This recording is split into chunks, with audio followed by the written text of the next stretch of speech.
put himself out early on in his career.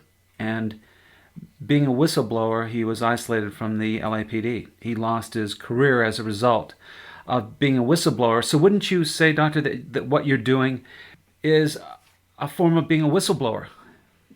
Yes, to a certain extent, although the situation was different between Ruppert and myself in that Ruppert was working within a system that was very hierarchical.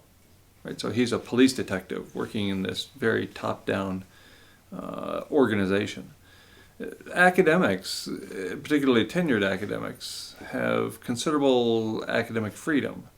And crossing that line of academic freedom is something that administrators do with some trepidation. Now, they did it in my case, and they tried to call me out, tried to shut me down, but I was operating from a position of much strength compared to where Michael Ruppert was coming from, because everybody knows that academic freedom is the pinnacle of life for a tenured professor. So that's a different situation than being a cop in the LA Police Department.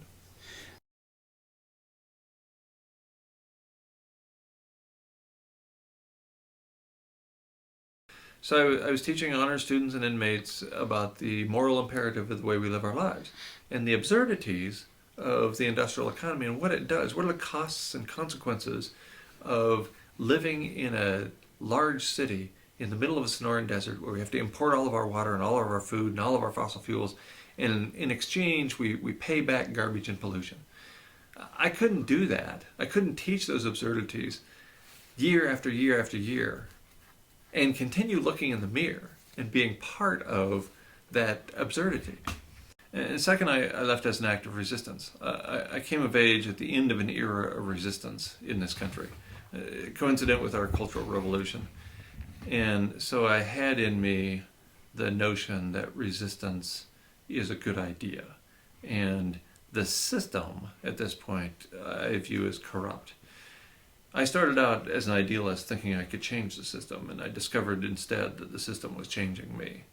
And that was a change that I didn't believe in, that I didn't want to go along with. So there's this notion that resistance matters, especially resistance against a system that I view as corrupt. The industrial economy in this country is structured to pulverize the poor and further enrich the wealthy.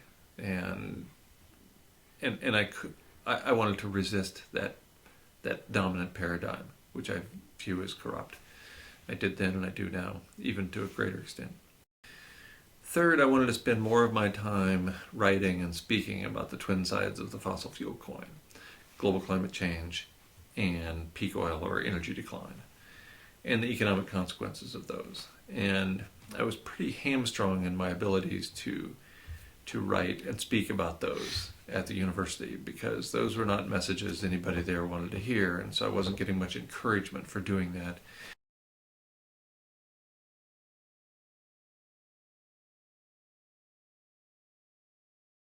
Right. And in fact, it's made worse by the fact that if I'm right, everybody really hates me then. And almost nobody finds out that I'm right, because they're in all those people who die. So they only find out right at the last minute. It's not like I'm going to win the Nobel Peace Prize or something.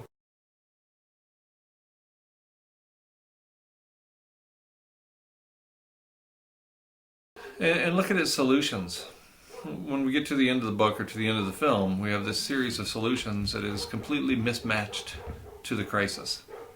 And that's because there are no politically viable solutions. That's what makes global climate change a predicament, not a problem.